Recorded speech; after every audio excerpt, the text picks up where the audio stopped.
You don't know me, but you most likely have met me. You have probably been in my office, sat in my waiting room with your sick pet. My name isn't important, but who I am may be the most important thing in your life one day. So let's take a moment so you can get to know me better, because your pet's life is worth it. When I was young, I would spend hours drawing pictures of animals. It's all I could think of. When we would visit family, all I wanted to do was play in the yard with their dogs, cats, turtles, frogs, cows, chickens, you name it. If they had it, I was playing with it, probably renaming it. Yeah, I may have been a little animal-centric. Every book I read had to be about animals. All my thoughts were about how I could help them. I wanted to bring them all inside and wrap them up in blankets. I spent more time with animals than people. I was just more comfortable with animals. People would ask me what I wanted to be when I grow up. I said, I want to work at the zoo or a circus, anything with animals. At one point, I wanted to be an astronaut. I don't know where that came into it, but I think I saw something about a monkey going to space. That as time went by, it became clear I would be a veterinarian, and so began my journey. I knew this was going to be a challenge, but I was up for it. I spent years giving up everything.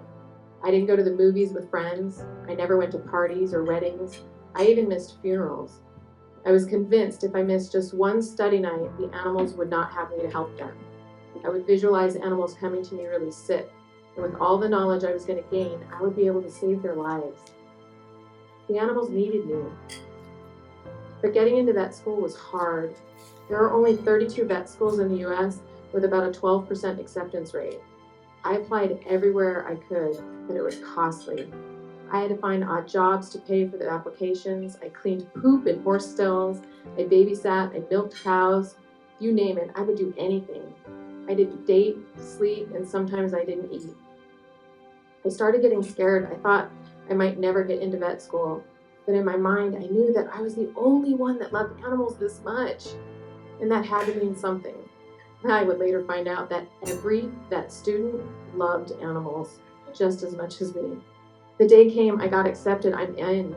I'm officially a vet student. I spent the next 4 years learning everything I could about cats and dogs. I studied anatomy, physiology, pharmacology, microbiology, immunology, pathology, toxicology, biochemistry, surgical techniques, and a slew of other things. And 4 years later, I was a licensed veterinarian. But make no mistake, it took me almost 9 years before my first college class to my last college class. I got my first job immediately. I was so excited to start saving animals' lives, but I would soon find out that being a vet was not easy. I was given a set of tools, but sometimes these tools just didn't work. I keep trying though because it's what I was taught. It's all I know. I love being a vet, I do. But sometimes it can be difficult, especially when clients accuse me of only caring about money. And then I only want to see their pet sick so they can keep coming back. Nothing could be further from the truth. The average pay for a veterinarian is $90,000 a year, and the average debt total is $188,000. I don't do this for the money. I do it because I love your animals.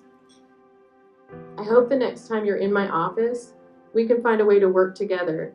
And who knows, maybe I can learn something from you.